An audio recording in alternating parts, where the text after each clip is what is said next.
Hey guys! Tonight, we dive into the chilling fog of small-town Oregon, where even the quietest roads can echo with secrets. You're standing under the buzzing fluorescence of an emergency room lobby. Bleary-eyed nurses tapping keyboards, a vending machine humming like it's trying to stay awake. And then crash, the doors fly open. A man bursts in, wild-eyed and bleeding. His hands are trembling, and he's shouting for help. For anyone to save his wife. You barely catch your breath as he stumbles forward, clutching his stomach like he's trying to keep something inside. Outside, the rain's tapping like curious fingers on the roof of his battered sedan. Inside it, slumped in the passenger seat, is Rachel. Her head is tilted to the side, dark hair soaked with something far thicker than water. A gunshot wound close range, no pulse. You can almost feel the metallic sting in the air as the nurse yells for a crash cart, but it's already too late. You watch Jonathan, the husband, slide to the floor, holding his abdomen, rambling about a man who jumped them after dinner, somewhere along Highway 22. He keeps saying, "I tried to save her," over and over again, like a chorus to a song he's rehearsed too many times. The words stick in your ears, like that one song you hate but can't stop humming. So, before you get comfortable,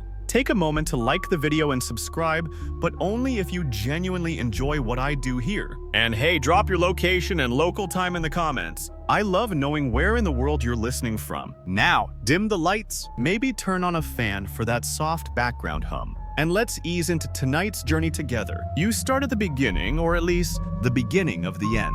It's a cold November night in Crestwood, Oregon, and this town doesn't get much excitement beyond high school football and the occasional elk wandering onto Main Street. But this, a bloody lawyer in the ER screaming about a roadside ambush, that's gossip grade gold. The doctors treat Jonathan's wound superficial. Thankfully, a bullet grazed his abdomen. It hurts, but it won't kill him. Unlike Rachel, who's already being wheeled down the corridor with a white sheet pulled over her face. Somewhere, someone's calling it into the police. Somewhere else, a rookie officer is setting down his coffee, sighing into his radio. You get this strange feeling, standing at the threshold of it all, like the town's heartbeat has just skipped for the first time in years. And while the storm outside thrums louder, the questions inside begin to multiply. Detectives arrive. Jonathan gives a shaky statement. "We were driving. A man flagged us down, said he needed help. I stopped. He pulled a gun, told us to get out. I panicked. He shot her. I tried to fight him, and I got hit too. Then he ran." It's a story you want to believe. It's cinematic, tragic, plausible, even, but then comes the first eyebrow raise. One of the nurses, in the privacy of the staff room, mentioned something odd. He kept checking his watch, she says, like he was timing himself. Also strange, Rachel's purse is still in the car, with cash and credit cards untouched, and the keys are still in the ignition. You think back, if this was a robbery, why didn't the robber take anything? And why shoot first? Historians still argue whether early criminal profiling really began in the 1970s with the FBI's Behavioral Science Unit, or earlier in certain war-era psychological studies. But here, in this sleepy 1990s hospital, local cops are pulling straight from their gut. And something doesn't sit right. Still, protocol is protocol. Rachel's body is sent for autopsy. Jonathan is discharged the next morning, bandaged and bruised. He walks out slowly, glancing at the reporters already sniffing around the curb. He doesn't say a word, just slides into the back of a friend's car. Meanwhile, Crestwood does what small towns do best: speculate. Rachel had been the sweet one, always smiling at this grocery clerk, baking for the PTA, organizing those overly enthusiastic charity runs no one asked for. Jonathan, a bit of a mystery, smart, successful, but cold around the edges. The kind of guy who corrects your grammar in casual conversation and definitely owns more cufflinks than friends. And yet, for the moment, the town clings to hope.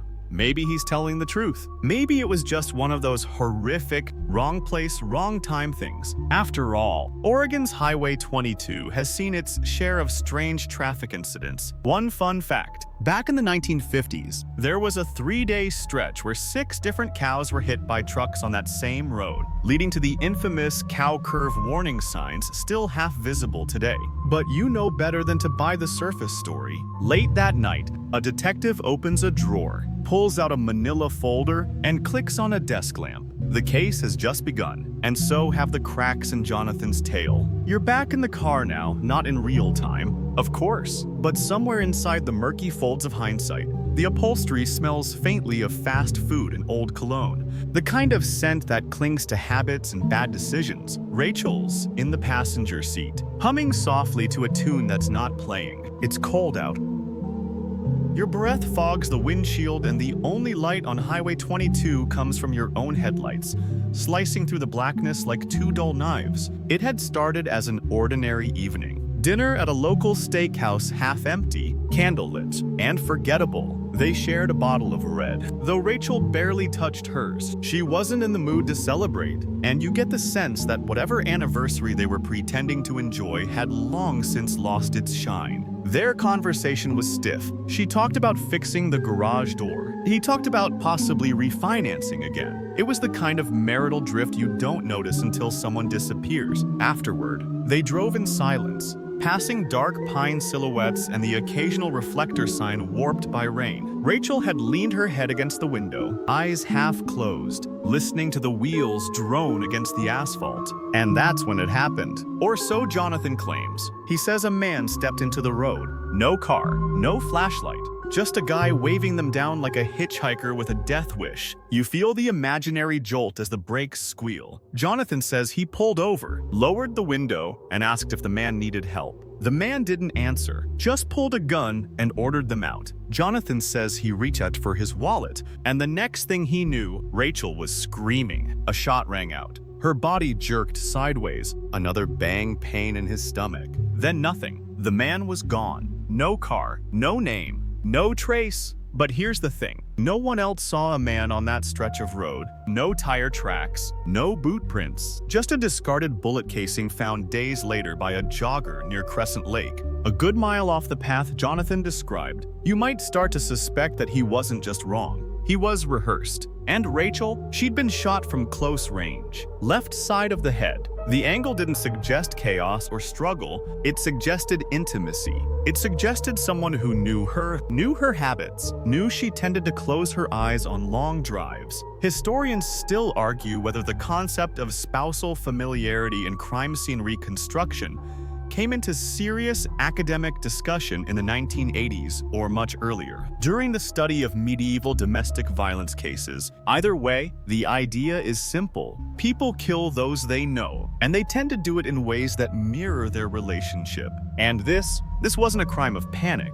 It was too quiet, too deliberate. You picture Rachel moments before it happened. Maybe she was thinking about laundry or what to pack for Thanksgiving with her sister in Portland. Maybe she was drifting off, dreaming of some life she once wanted and never got. Then silence. Jonathan's wound, by comparison, is the stuff of clumsy dramatics. A grazing bullet on the right side of his abdomen. No exit wound. No sign of panic in his voice when he calls 911. Just that flat, motionless urgency you hear in bad crime dramas. The operator asks where he is, and he stammers something about mile markers, but his voice never cracks. You don't hear fear. You hear someone performing fear. And don't even get started on the dashboard camera, or rather, the lack thereof. The car was a newer model, but Jonathan had never installed the optional front cam. He once claimed it was too expensive. Ironically, it would have been the cheapest alibi he ever bought. Somewhere in Crestwood,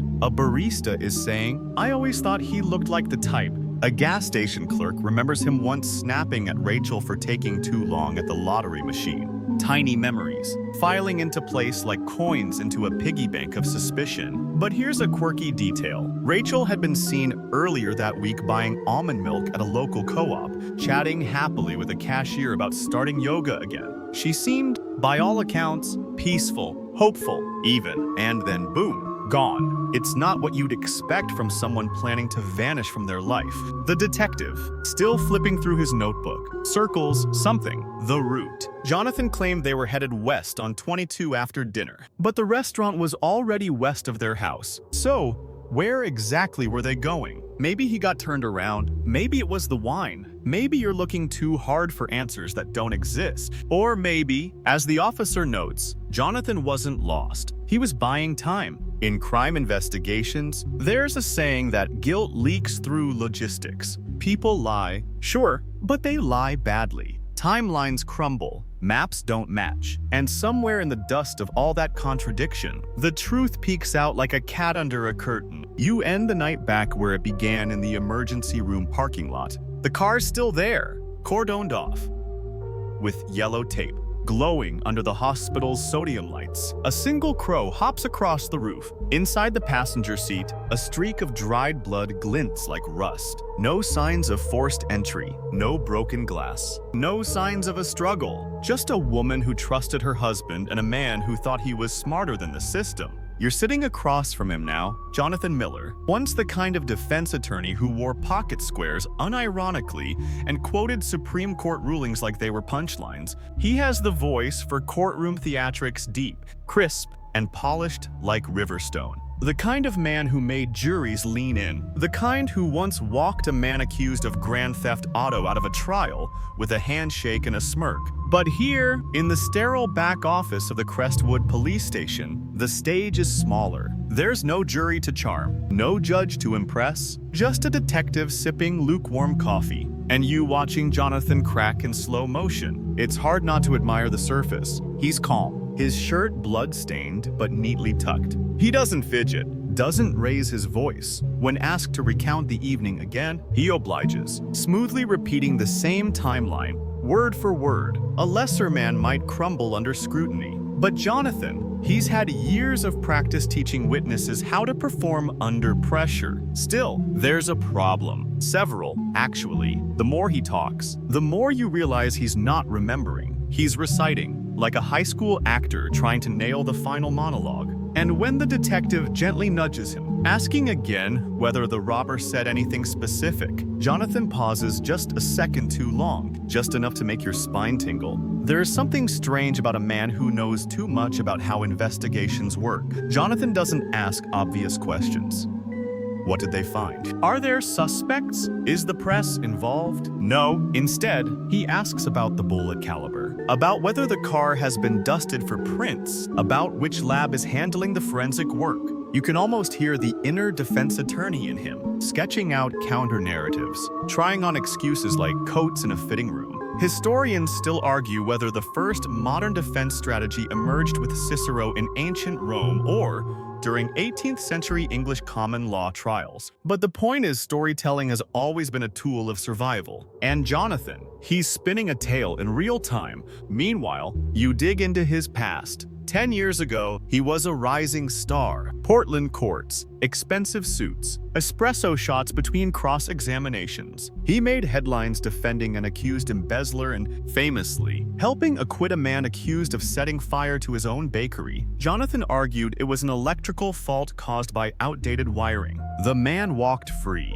Weeks later, the fire marshal quietly reopened the case, but the damage was done. The narrative had stuck. That was Jonathan's gift. But gifts fade. After Rachel's father died and left them the old house in Crestwood, the Millers moved back. Less traffic, fewer clients, less ambition. 2. Jonathan opened a small firm, mostly handling DUIs and petty thefts. His crisp edge dulled. His bank account thinned. He hated it. You find emails long, whiny messages to former colleagues complaining about drowning in mediocrity. You find Yelp reviews for his firm that read like faint eulogies. Adequate, a bit cold, gets the job done if you're not picky. And you find something else, a few terse exchanges with Rachel, unearthed from her cloud account. One in particular stands out. "I miss who you used to be. I miss how it felt to trust you." That line sits in your chest like a brick. The more you learn about him, the more the image shatters. Jonathan didn't just lose his status.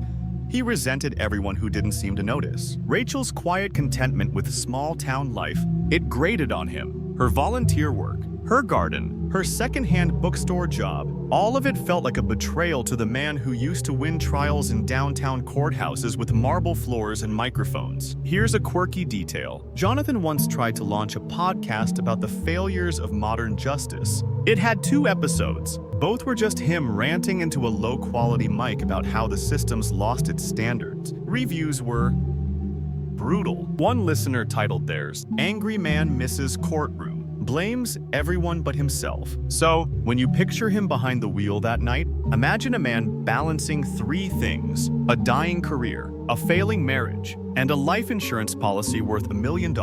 Oh yes, that. You'll learn more about the policy soon. But even now, the numbers are whispering. A man this smart, this desperate, doesn't do anything without a reason. The detective leans back, lets the silence stretch. Jonathan, eyes steady, finally says, "Look, I know how this is going to sound, but I swear none of this was planned." Funny thing about that sentence, nobody asked if it was planned, but now it's on the record. Outside, the wind hammers against the station windows. Somewhere down the hall, an officer coughs. A printer churns out a report, and Jonathan, Mr. Control, Mr. Precision finally blinks just a little too long. You get this feeling, deep in your gut, that the trial has already begun. You wake up the next morning in Crestwood, and the whole town feels like it's holding its breath. The sun tries to rise, but the clouds aren't having it, just a soft, stubborn gray hanging over the trees like a wool blanket someone forgot to fold. The gas station's out of coffee again. The librarian closes early for personal reasons. And at the diner, everyone's whispering just a little louder than usual. Crestwood isn't built for scandal. It's built for Sunday markets, pumpkin festivals, and bake-offs so competitive you'd think the winner gets a seat in Congress. But now, there's a dead woman, a wounded lawyer, and more questions than pancakes. And you start noticing things. At Rachel's memorial service, people show up in droves. Too many flowers, too many casseroles. The church is filled with the kind of awkward silence you only get when no one knows which version of the story to believe. You sit in a pew behind her old coworker from the bookstore. She leans over and whispers, "He didn't even cry." It's true. Jonathan sits rigidly beside the altar, hands clasped like he's about to argue emotion. No trembling, no red eyes, just polite nods and thin-lipped gratitude. It's not illegal to grieve badly, but it's unsettling. Historians still argue whether public mourning customs in small American towns evolved more from Puritan restraint or Victorian excess. Either way, people in Crestwood expect something, a crack in the voice, a faltering step, at least a sniffle, but Jonathan gives them nothing. Later, in the church parking lot, someone leaves a sticky note on his windshield. It reads, "You don't fool anyone." The rumor mill goes into overdrive. One woman swears she saw Jonathan at the hardware store buying cleaning supplies at No Abtinin Me. That night, another says she heard him arguing with Rachel in the grocery store 2 weeks earlier. He said something about money, about being trapped. She tells a reporter, conveniently forgetting that she also once thought Bigfoot broke into her shed. Still, the pieces keep stacking. You take a walk down Crestwood's sleepy Main Street. The bookstore where Rachel worked is closed until further notice. A chalkboard in the window reads, "Rest in peace." Rachel in shaky cursive. Someone's left a paper sunflower taped beneath it. Inside the cafe across the street, the barista Jonathan, used to tip generously, now serves him in total silence. You hear her mutter under her breath,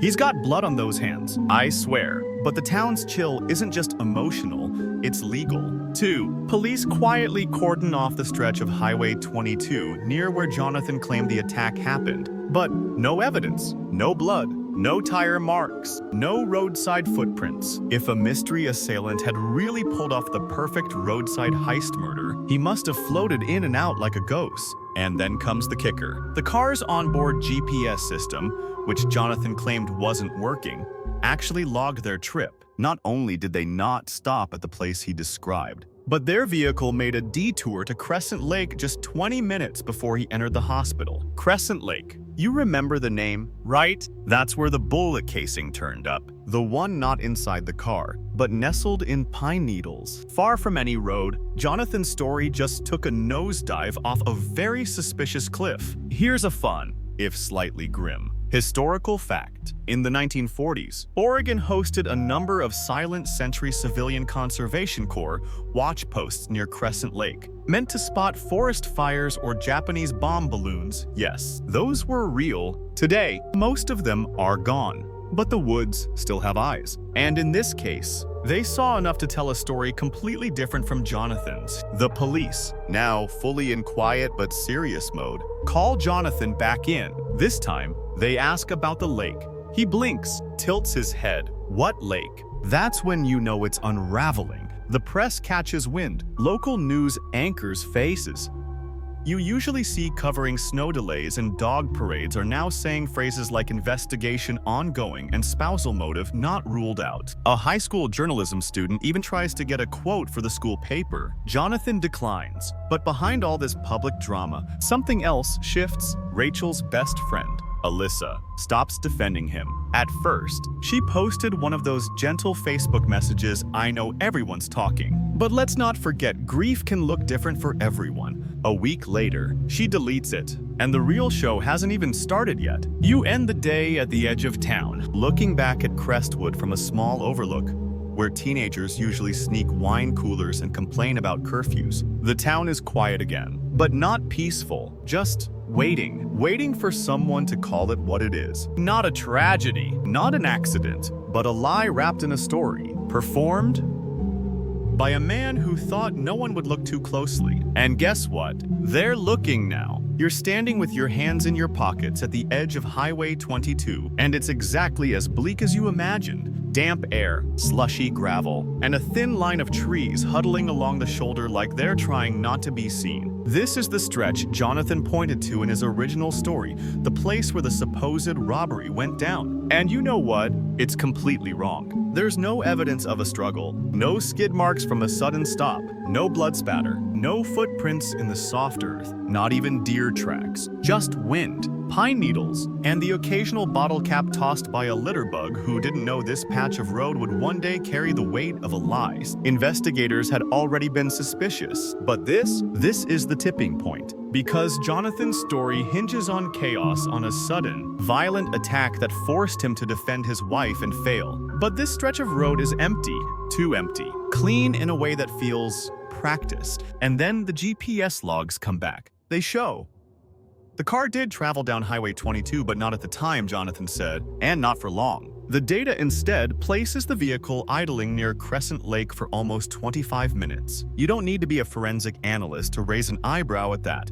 Historians still argue whether the earliest forensic techniques came from 12th century China or later in Renaissance Europe.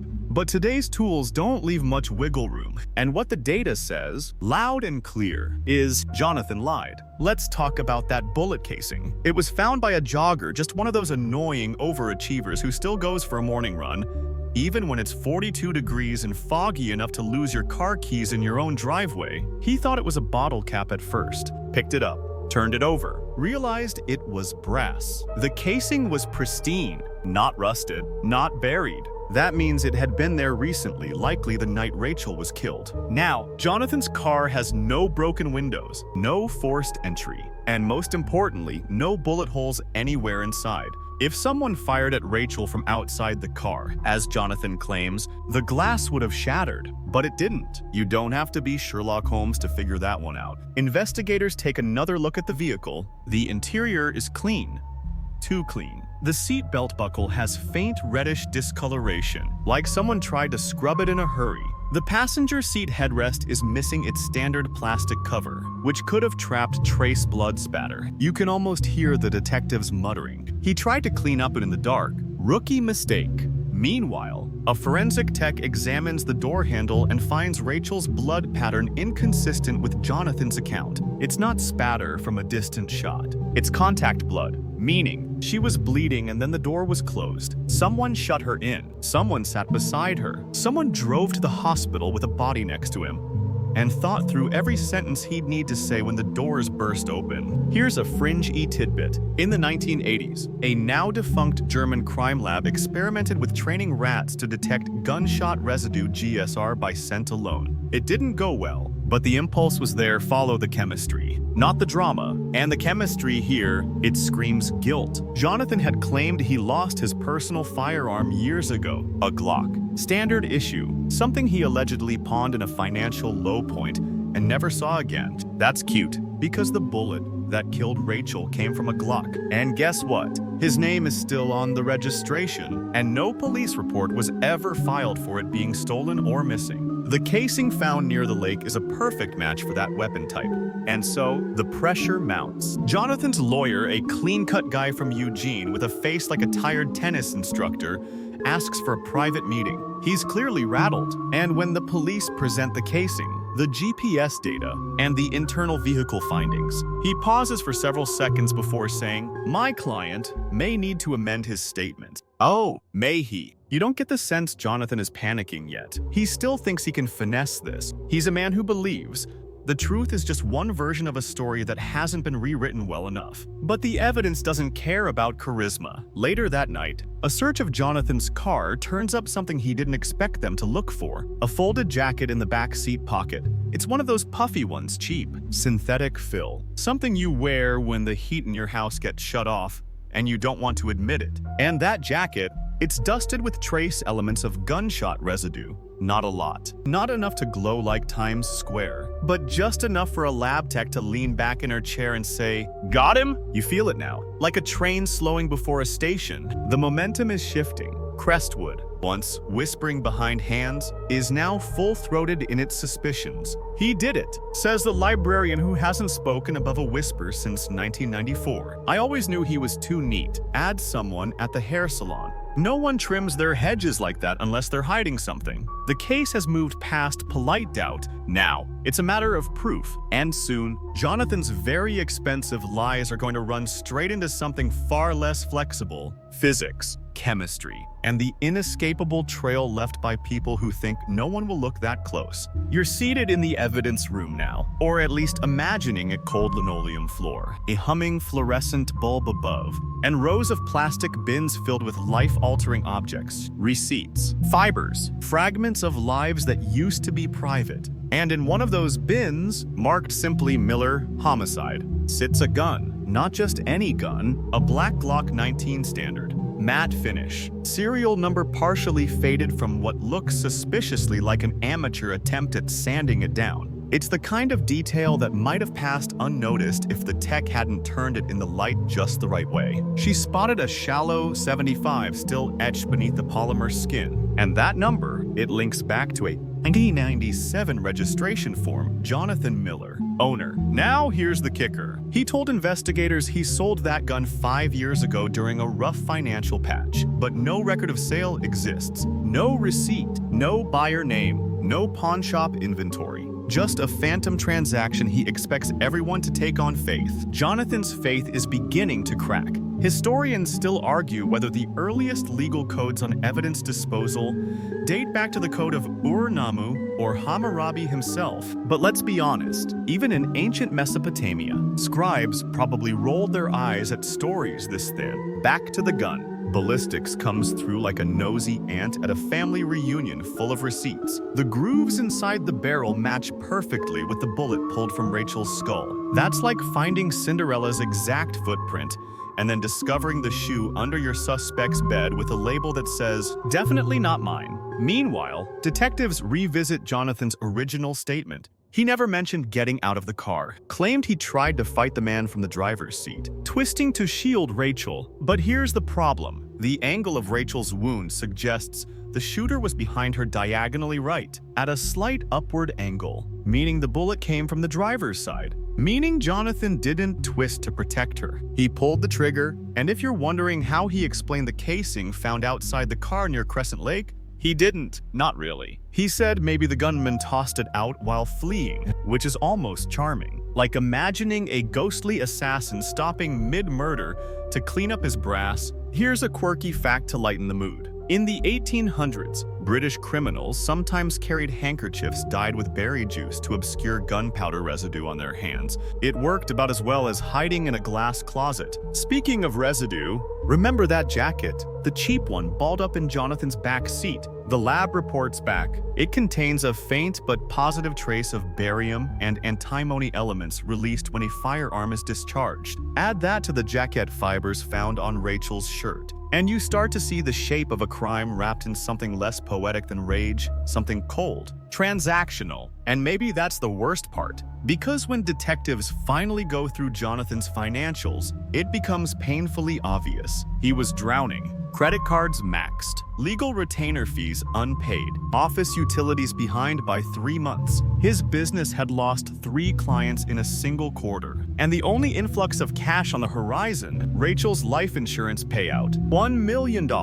That policy, signed just 9 months prior, named Jonathan as the sole beneficiary. It had a clause. If she died of natural causes, payout within 30 days. If homicide, only after a police investigation concluded. He waited 42 days before inquiring. You know what's worse? He didn't call the insurance company himself. He had his secretary fax the inquiry. She later told detectives he said it was too painful to talk about Rachel. Painful. Sure, but not unprofitable. You can't help but wonder what Rachel would have said if she knew. If she had seen the red flags, those quiet signs that the man who shared her bed had started calculating her death like a spreadsheet. Back in Crestwood, the town's shift from suspicion to certainty is complete. People no longer ask if Jonathan did it. They ask when the trial starts. And here's something unexpected. A waitress at a roadside diner comes forward with a blurry receipt. She remembers Jonathan stopping by late the night of the murder alone, said he looked wet, tired, and weirdly polite,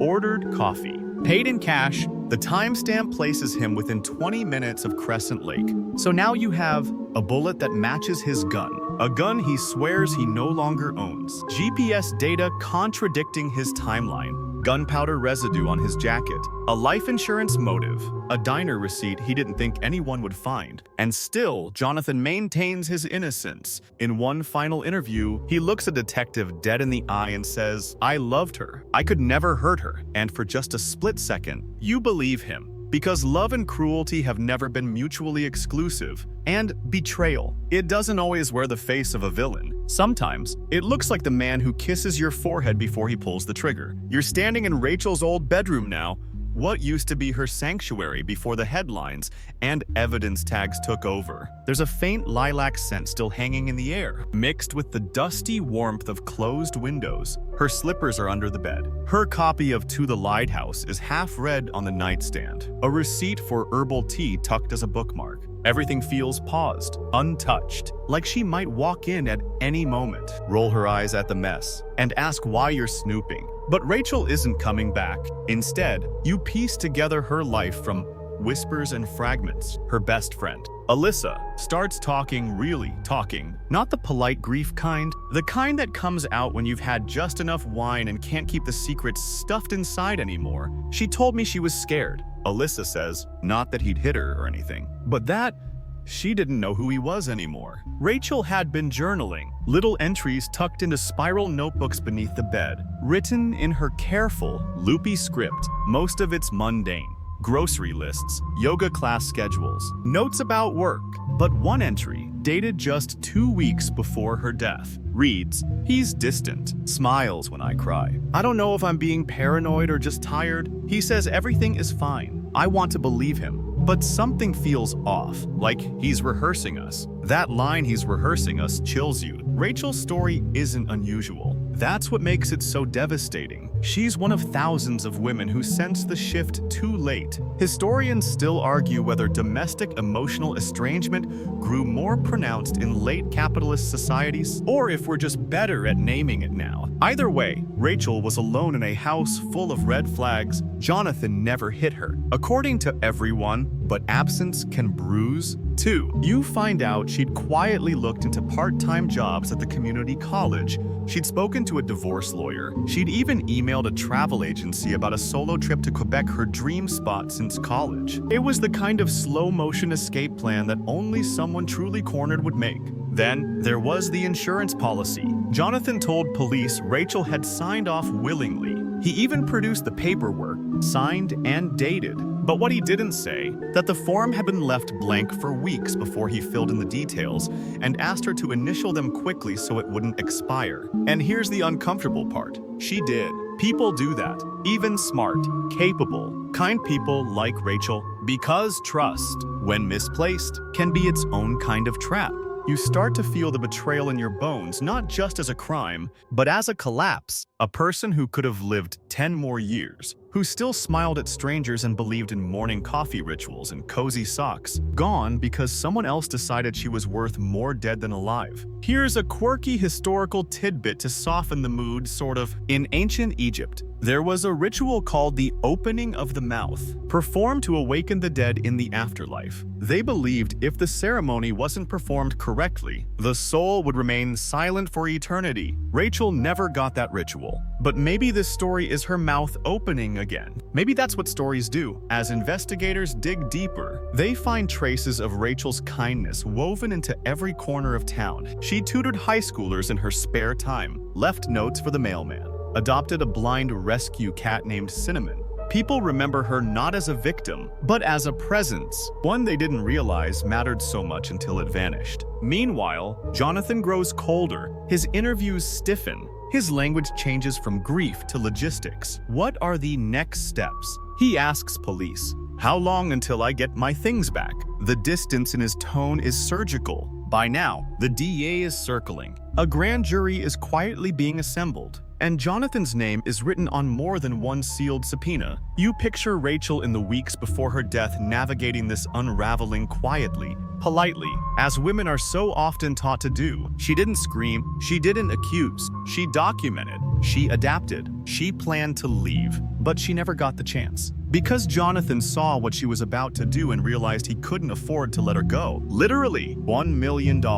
That's what her life was worth to him on paper. And even if you take away all the legalese and lab reports, that fact alone tells the story. He had the motive, he had the means, and most damning of all, he had nothing else. The irony, of course, is that Rachel's quiet resistance may be the very thing that convicts him. Her journal, her friends, her traces, they whisper across pages and pillowcases and grocery receipts, like clues in a slow-burn mystery novel, and they're leading straight to him. You're at the insurance office now, not literally, but deep in the beige heart of bureaucracy, where everything smells faintly of paper and toner. The receptionist offers you a caramel and types with unnerving speed. Across the desk sits a mid-level claims investigator named Dennis, who wears corduroy slacks and the 1,000-yard stare of a man who's seen one too many accidental drownings. Dennis doesn't believe in coincidence. He believes in timing. And Jonathan's timing, he says, was a textbook case of calculated grief.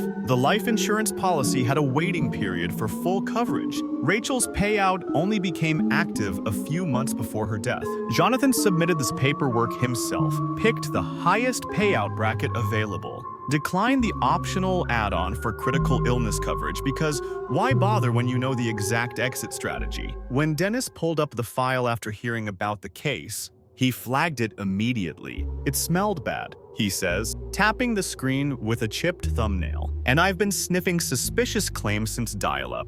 But what really stuck with him was the handwritten beneficiary form. Jonathan had filled it out in two different pens. The top half, with Rachel's information, and the primary beneficiary field, was done in one ink color, the signature and date. Another, when forensic document analysts tested the ink's chemical composition, they found the two pens were manufactured years apart. You don't need a law degree to raise your eyebrows at that one. Historians still argue whether the first forensic ink dating was used in espionage during World War II or first pioneered during Cold War counterfeiting cases. Either way, ink doesn't lie, and this ink, it said someone filled in blanks after the fact. And now, you're starting to see the frame around the picture. Jonathan wasn't reacting on the night of Rachel's death, he was executing a plan. A blueprint. Something drafted quietly between court filings and dry cleaning runs. Something rehearsed. Investigators dig further into his financials. It's worse than anyone realized.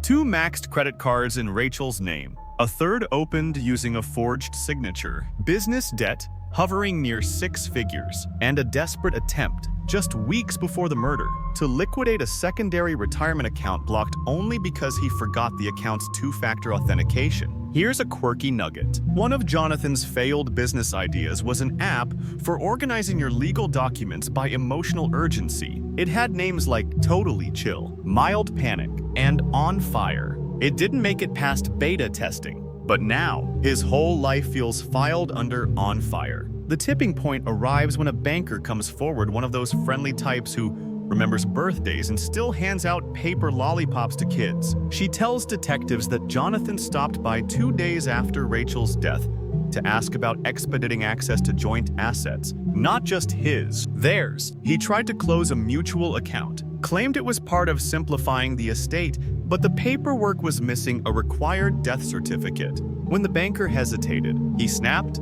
"How long does this usually take?" "Weeks, months." She told him she wasn't sure. He walked out without saying thank you. That's when she called the police. From there, it snowballs. Friends and former co-workers submit emails. One contact from a nearby law firm remembers Jonathan asking, offhandedly, "Can an accidental death still count if the killer's never caught?" They'd laughed it off at the time.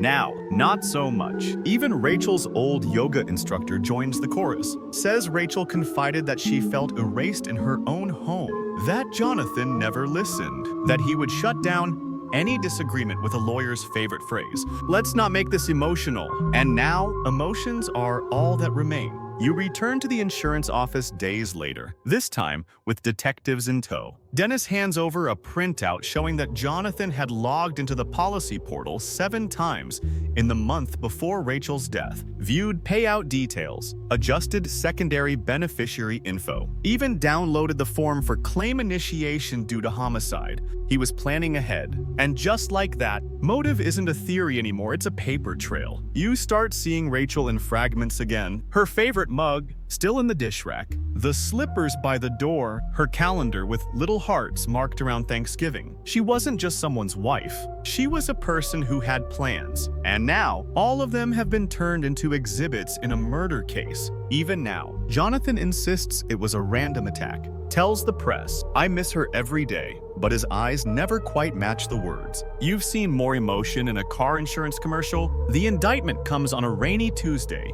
The DA steps up to the mic with the calm certainty of someone who's been building the case piece by piece like a Lego set labeled "Spouse Did It." The charges: first-degree murder, insurance fraud, obstruction. Jonathan's mugshot spreads quickly across local news. Hair damp, collar askew, expression blank. But Crestwood doesn't gasp anymore. They saw this coming. You're seated in the gallery now, watching the first day of the trial unfold in the kind of courtroom where the walls are wood-paneled and the ceiling fans squeak if you listen long enough. It smells faintly of floor polish, stale coffee, and decades of quiet grudges. The judge is one of those no-nonsense types with a voice like gravel and a gaze that makes attorneys shrink a few inches. Jonathan enters in a crisp gray suit, not the orange jumpsuit you might have hoped for. He's had months to prepare for this moment, months to script his grief into something palatable. He walks with the upright calm of someone who still believes he's the smartest man in the room. But the room doesn't care. The prosecution starts slowly, methodically, like peeling wallpaper from a wall that's already crumbling. They paint Jonathan not as a monster, but as something worse, a man who calculated his wife's death like a financial transaction, a man who didn't rage or snap. He planned, budgeted, rehearsed. They lay it out, GPS data contradicting his timeline, a murder weapon matching a gun he denied owning, bullet casing near Crescent Lake, gunshot residue on a jacket in his car, a forged insurance document, a digital trail of intent, and the kicker, Rachel's journal. Read aloud by her best friend Alyssa, whose voice shakes, then steadies like a ship finding its keel. He watches me like he's waiting for something to end. That line lands hard. The jury doesn't shift in their seats. They absorb it, like it's a wound opening just behind their ribs. Jonathan's defense attorney rises, all polished vowels and furrowed brows. His argument is built on the illusion of doubt. He calls the case a tragedy twisted by coincidence. He blames Rachel's mental health, which, let's be clear, was fine. He hints at a mysterious stranger. He suggests that GPS data isn't always perfect. It's not working. You can see it in the way the jury stares at him. not hostile, but unconvinced. This isn't a TV trial. No surprise witness is going to burst through the doors with new evidence. This is a slow boil, and everyone knows who's getting cooked. Historians still argue whether the jury system as we know it began with the Magna Carta in 1215 or earlier under Norse tribal law. But wherever it started, the goal remains to decide not just what happened, but who we believe. And nobody believes Jonathan anymore. The trial drips forward, one day at a time. Forensic analysts walk the jury through bullet trajectory charts. The insurance investigator, Dennis, explains ink chemistry like he's teaching a bored high school class, but the conclusion hits home. It was tampered with. Even the barista testifies. Recalling Jonathan's eerie calm at Rachel's memorial, he said it was a relief. She whispers, like she still can't believe she heard it. And yet, Jonathan never cracks. Not once. Here's a quirky little courtroom tidbit. In a 1986 case in Oregon, a defendant wore a neck brace every day of his trial to elicit sympathy only for the prosecution to reveal security footage of him dancing at a wedding the weekend prior. He was convicted in under 2 hours. Jonathan's not faking injuries, but he's faking something else. You can feel it in how he watches the jury measuring, calculating. His hands don't shake. His voice stays even. When he testifies in his own defense, it's polished, smooth, and deeply hollow. He tells the court he loved Rachel, that he grieves her every day, that her death was the greatest tragedy of his life. But there's no emotion behind the words. It's like listening to someone read a Yelp review in a tone reserved for eulogies. The prosecution's cross-examination is surgical. They walk him through every contradiction, every timeline he revised, every lie he told. And when they ask, "Why did you visit the life insurance portal 7 times in a month?" he blinks slowly and says, "I was just making sure everything was in order." Oh, it was. The courtroom holds its breath. And here's the moment, tiny but seismic. The prosecutor holds up Rachel's journal and in a quiet, steady voice, reads the line Rachel wrote 3 days before she died. "If something happens to me, someone needs to ask Jonathan why." You could hear a pin drop. Jonathan's expression doesn't change, but the jury's does. You can't teach truth, but you can feel it. The trial continues for another week, but the case has already landed. The evidence isn't just stacked, it's stitched together like a quilt of betrayal, motive, and cold, dead logistics. Even Crestwood, once so hesitant to believe, starts writing the ending in real time. The same people who once said he was always polite now say, "I never trusted him." And honestly, they mean it both times. Because hindsight is a liar's worst enemy. And in this courtroom, hindsight has a microphone. You're sitting under the humming exit sign of the courtroom now, watching the prosecution click to the final slide of their presentation. It's not dramatic, just a side-by-side, Rachel's face smiling beside a blurry still of Jonathan at the insurance office kiosk. She's in warm light. He's in grainy grayscale. The contrast says everything. And yet, the lawyer doesn't raise his voice, doesn't give a speech, just looks at the jury and says, "This wasn't a moment of rage. This was a plan, months in the making, signed, sealed, and executed." No one exhales, not yet. Then the prosecution rests. You'd think Jonathan might crumble here, that the pressure would finally fold him inward like bad origami. But no, he stays rigid, calm, his jaw set in that smug, almost philosophical smirk. The same one that got him out of traffic tickets and into bar association mixers for years. He still believes, deep down, that he might walk out of this. But the jury believes something else. They disappear for deliberation just after lunch. No one expects it to be quick. Murder trials rarely are. There's procedure, debate, paper sandwiches from the courthouse cafeteria. But then, barely 5 hours later, a note slides into the judge's hand. Verdict reached. And just like that, you're back in the gallery, heartbeat loud in your ears, watching 12 strangers hold a man's future in a single breath. Historians still argue whether the speed of jury verdicts correlates with certainty or bias. Some claim fast decisions are a sign of clarity. Others warn it may reflect prejudice or fatigue. But here, it feels like something simpler. The truth wasn't complicated. The judge reads it. Guilty of murder in the first degree, of insurance fraud, of obstruction of justice. 3 charges, 3 lifetimes. Jonathan blinks once, then again, No tears, no shout. Just a faint twitch at the corner of his mouth like he just bit into a lemon wedge he thought was a grape.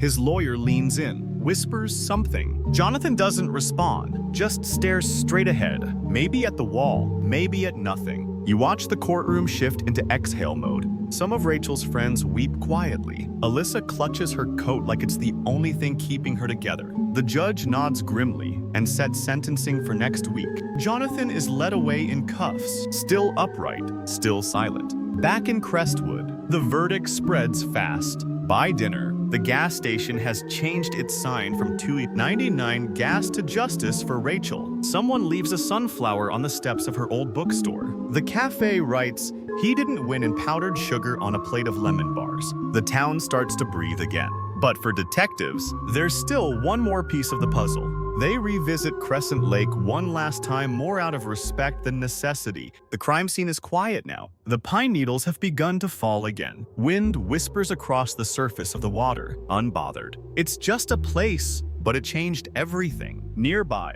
taped inside a file folder, is a receipt for the gas Jonathan bought that night. Just enough to get to the lake and back. Nothing extra. That's the thing about people like Jonathan. They plan in detail, but they forget that real life is messier, that a pine needle can stick to a shoe, that a jacket pocket holds residue, that a GPS tracker doesn't care about stories. And Rachel, she may not have screamed, but she wrote it down, left pieces of herself behind in places even he couldn't scrub clean. Here's a strange but fitting historical detail. In the early 1900s, Oregon had a law that allowed juries to recommend banishment for certain crimes. It was rarely used, too dramatic, too final. But in a way, Jonathan's fate feels like exile. Not to another town, but from the story he tried to control. Now, instead of playing the grieving husband, he'll become a case study, a cautionary tale, a faded headline. And Rachel, she becomes more than a victim. She becomes proof that even when someone tries to erase you, truth has a way of clawing its way back. Through ink,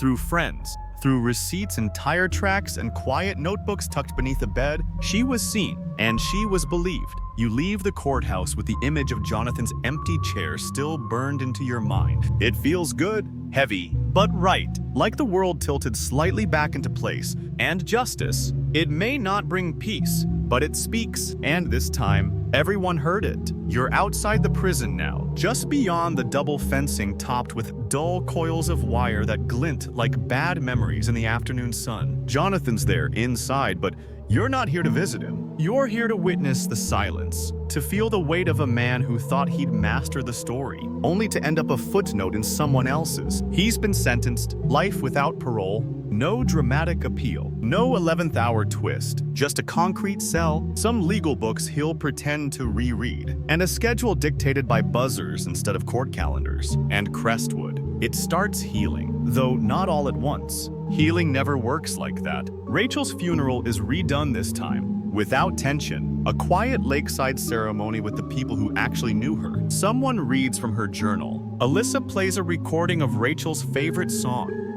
Some sleepy acoustic thing she used to play on rainy days. They scatter her ashes near the edge of Crescent Lake, the same place he tried to erase her, as if reclaiming the space can rewrite the ending. Someone hangs a small plaque on a pine tree nearby. It reads, "She wrote it all down. We listened." You feel the gravity of that line deep in your ribs. Historians still argue whether memorials serve the dead or the living more, but here, it's definitely for the living. Rachel's memory becomes a quiet banner for the town. Her story is taught in workshops, discussed in grief groups, even woven into a campus seminar on criminal psychology at a nearby community college. But the thing that lingers, the way people talk about what they didn't see, you hear it in the grocery store, in the cafe, at the post office. She never said anything. People murmur. She always looked happy. It becomes a kind of shared guilt. And maybe that's why everyone tries a little harder afterward to ask how someone's really doing, to check in, to trust their gut. Even the high school adds a mental health unit to its curriculum. One of Rachel's old students writes an op-ed titled, "Not All Wounds Are Loud." You visit Rachel's old bookstore. It's reopened, now co-owned by Alyssa and 2 local teachers. There's a section near the front with books. Rachel love titles highlighted in soft marker, notes in the margins preserved under clear plastic. You flip one open and find her writing. You don't need to be brave all at once, just enough to leave. It floors you. Meanwhile, Jonathan adapts to prison, the way chameleons adjust to new leaves awkwardly, cautiously, and with great discomfort. Gone is the man who commanded courtrooms. Now he's just another name on a roster, another pair of shuffling feet at roll call. He applies to work in the prison library, not out of passion, out of instinct. He still wants access to information, wants to believe he's one legal technicality away from slipping through the cracks. But no one's buying what he's selling anymore. A few reporters try to visit. He declines interviews. Perhaps he knows that every word would just deepen the scar he left behind. Or maybe, deep down, he still believes his version of the story is better and doesn't want it compared to the truth. Here's a quirky detail. One of Jonathan's cellmates reportedly called him the narrator because he tells the same version of events over and over again, never changing a detail, never admitting fault, like he's reciting a bedtime story to himself in the dark. And maybe that's the only audience he has left. You revisit the case file one final time, flip through the pages, the timelines, the receipts, the ink tests. It's all still there. But it's the quiet things that catch your eye now. Rachel's to-do lists, a shopping note for cinnamon tea, a reminder to call Dad about Birdhouse. That's the real loss. Not just her life, but her living. Jonathan thought he could reduce her to a payout, a number on a balance sheet. But she was never numbers. She was narrative. And in the end, it's her story that people remember, not his. You're sitting at the kitchen counter in Alyssa's house now, months after the verdict, watching the steam curl from two mismatched mugs of peppermint tea. The air smells like cinnamon and quiet resolve. The news has moved on, so has the public. But here on this little cul-de-sac in Crestwood, Rachel is still everywhere. Alyssa pulls out a shoebox from under a bench and sets it gently on the table. "I didn't show this to anyone during the trial," she says, her voice low. "It didn't change the verdict, but I think you should see it. Inside are letters, dozens of them, not addressed, not mailed, just thoughts." Rachel's handwriting is unmistakable. Some are dated from their first year of marriage, full of hope and awkward inside jokes. But over time, the tone changes, softer, sadder, more observant, like she's writing to Jonathan, but also past him. "I know something's wrong. You watch me differently now, like you're already practicing goodbye. You can barely breathe reading it." Historians still argue whether private letters from domestic abuse victims should be admissible in court, citing concerns over context, tone, and the impossibility of cross-examination. But here, none of that matters, because these aren't evidence, they're echoes. Alyssa kept them because she couldn't bear the idea of them being boxed up in an evidence locker or shredded by some court clerk who'd never heard Rachel laugh. And now, here they are, sitting between two mugs of tea. And Rachel, she's still speaking. Meanwhile, Jonathan is fading from Crestwood's memory faster than you'd expect. His office, once a busy corner unit downtown, has been converted into a ceramic studio. His old clients don't even say his name anymore. The whispers are gone. The silence is louder. His prison records show no infractions, no visitors. He's been assigned to kitchen duty. Ironic, considering he once told a colleague he couldn't be trusted to make toast. Now he serves it 3 mornings a week in the bland gray cafeteria of Oregon State Penitentiary. There's talk of a true crime documentary, but it stalls. Producers can't seem to find a fresh angle. One even says he's not interesting, just pathetic. And that's the truest thing anyone said about him in a while. You take a walk through Crestwood on a rainy afternoon. The bookstore is holding a community reading day in Rachel's honor. Kids curl up in sleeping bags with picture books, while parents sip coffee and listen to a local poet read from a collection titled "She Knew the Way Out."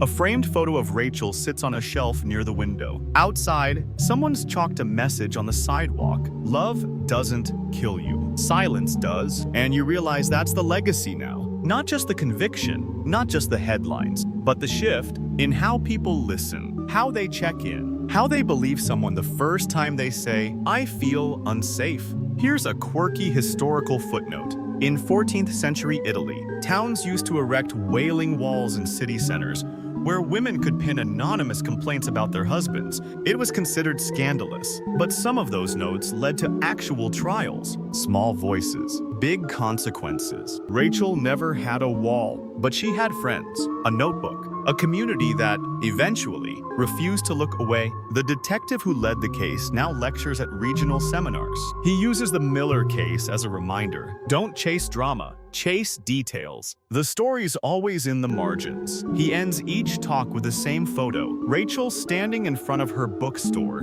arms crossed, smile just barely crooked, unassuming, real. In his own words, she cracked the case. We just listened. Jonathan will likely die in prison. He'll be remembered, if at all, as a man who mistook control for love and lost both. He'll file appeals, probably write letters that no one reads, live in a story that no longer belongs to him. And Rachel, she's not a tragedy anymore. She's a turning point. You're back at the courtroom for sentencing now, but it doesn't feel like before. There's no tension left in the air, no breath holding, just inevitability. Like standing outside right before the rain starts, Jonathan sits in his crisp suit again, ironed by someone else now. Laundered by a system that doesn't care how sharp he looks. The only thing different about him is the weight in his eyes. Not guilt, not remorse. Just the creeping realization that this is permanent. The judge, same gravel voice, clears his throat, reads out the charges again. The sentence comes down slow and steady.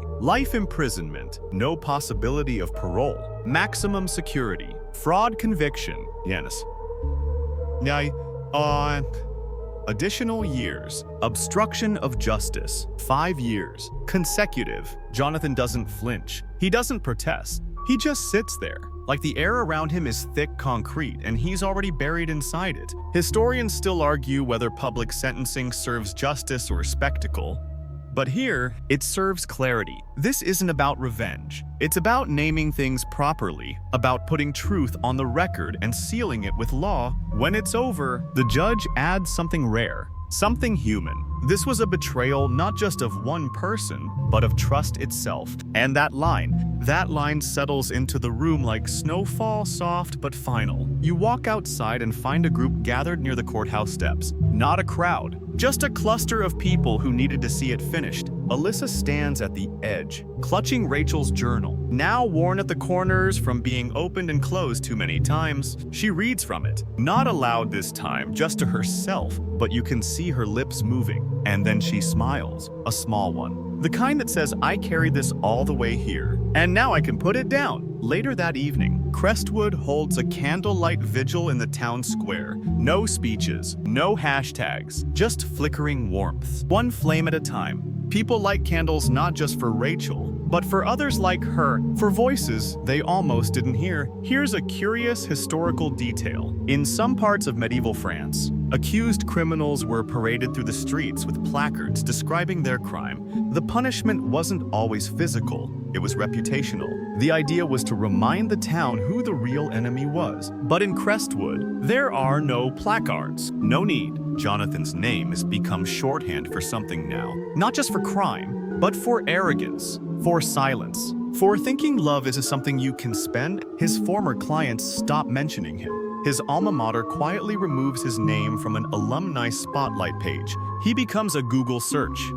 You regret clicking. The digital equivalent of walking into a room that smells wrong. Meanwhile, Rachel becomes something else entirely. At the edge of the woods near Crescent Lake, a group of volunteers plants a wildflower garden in her name. They use soil samples from her favorite hiking trail. A plaque stands at the center, reading, "In memory of Rachel Miller, lover of books, hiker of quiet places, teller of truths." And you realize something important. Jonathan's story ended in the courtroom, but Rachel's, hers kept going. Through legislation, after the trial, Oregon passes a state-level initiative that requires insurance companies to flag and review policies involving spousal beneficiaries under active criminal investigation. They call it Rachel's Rule. It gets national attention. Through literature, one of Rachel's old students, now in college, writes an essay titled "The Quiet Heroism of Noticing." It wins an award, is published, becomes required reading for a course on trauma and narrative. And through presence, because people still speak her name,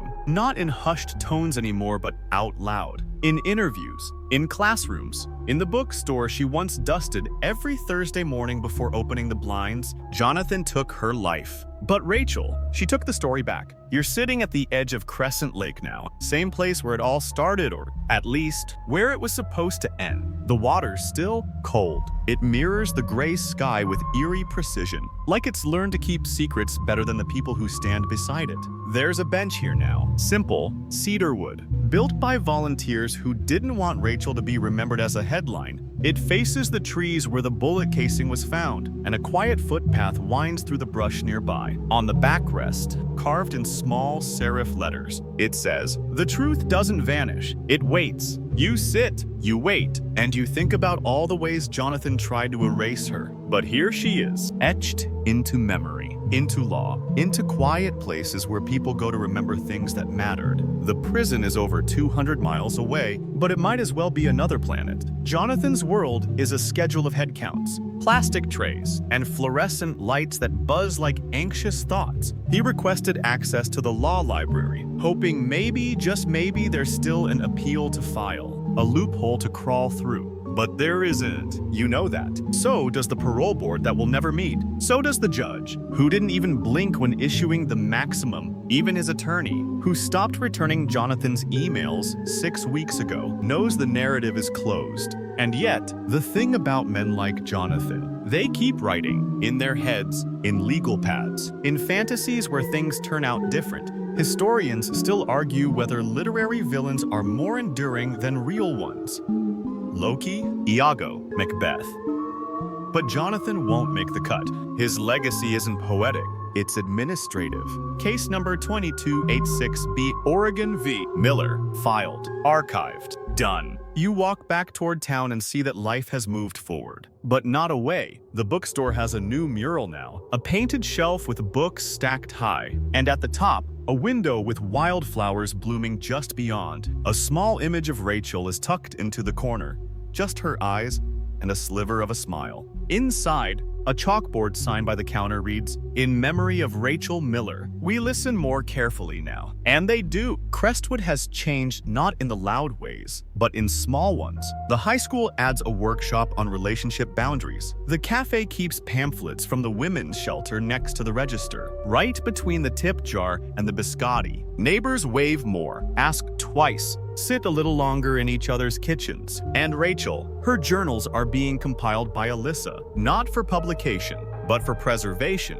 A private project, something her nieces can read when they're older, something that reminds them that being quiet and being weak are not the same thing. You remember one entry in particular, "If I vanish, I hope someone notices. I hope someone thinks about where I might have gone and who I might have trusted." Well, people noticed, not just the jogger who found the casing, not just the barista who caught the weirdness in Jonathan's eyes, not just the detective who followed a receipt to its final address, but everyone eventually noticed. And you've been carrying this story long enough now to understand that justice isn't just a verdict. It's how long the truth lingers after the headlines fade. Here's a fringe historical tidbit to end on. In the 19th century, small rural cemeteries in Oregon used to leave one empty bench beside each headstone, a tradition meant to invite visitors to sit and finish the conversation. Rachel's bench is full, even in her absence. People keep talking to her, not because they need answers, but because they know she always listened. You're back where it all began.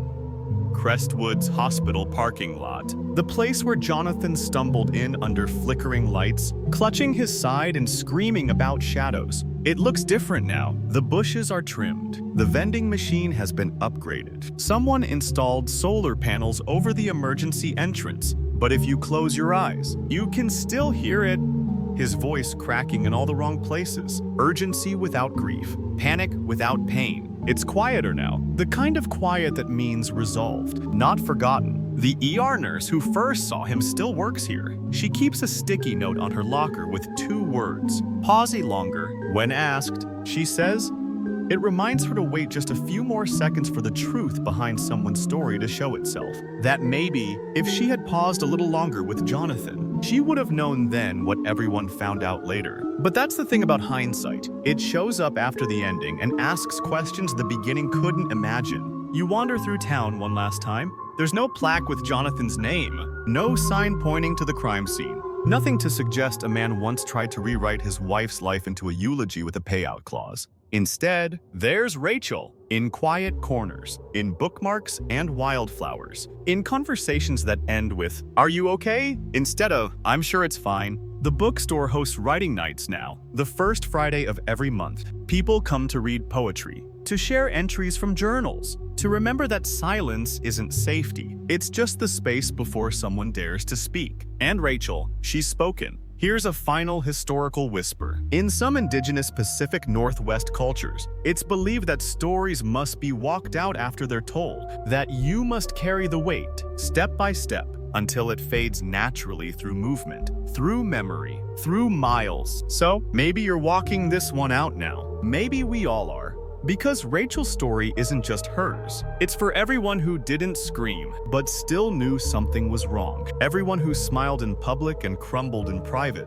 Everyone who left breadcrumbs, hoping someone would follow them. And someone did. You did, because that's how it ends, not with a bang, or a verdict, or a perfect line on the news. It ends with someone noticing, and someone listening, and someone saying, "You were right, he was lying. And now, we see you. So now, take a breath. Let it all go, the courtroom lights, the weight of notebooks filled with names and dates, the slow ache of betrayal, and the final slam of a cell door. Let it fade like morning mist on a lake you'll never visit, but can somehow picture anyway. The water smooth, the air just cool enough to hush your thoughts. Maybe you're resting your head now, the pillow just beginning to soften beneath you. Maybe you're curled toward the quiet, with the hum of a fan in the distance and the shape of this story still lingering on your skin. That's okay. Let it linger. You've walked through something heavy, a story not just of guilt, but of courage. Not just of violence, but of people who paid attention, who connected the dots, who said, "This isn't right." And then I believe her. You don't have to carry it forever. But for tonight, let the truth settle beside you like a blanket folded just right. Let the names blur, the timelines drift. Let the voices hush to a murmur. Let Rachel be remembered not for how she died, but for how she refused to disappear quietly, for how her presence echoed, for how her silence still speaks. Close your eyes now. Breathe in, let the story go. You're safe, you're here, you made it. Sleep well, friend.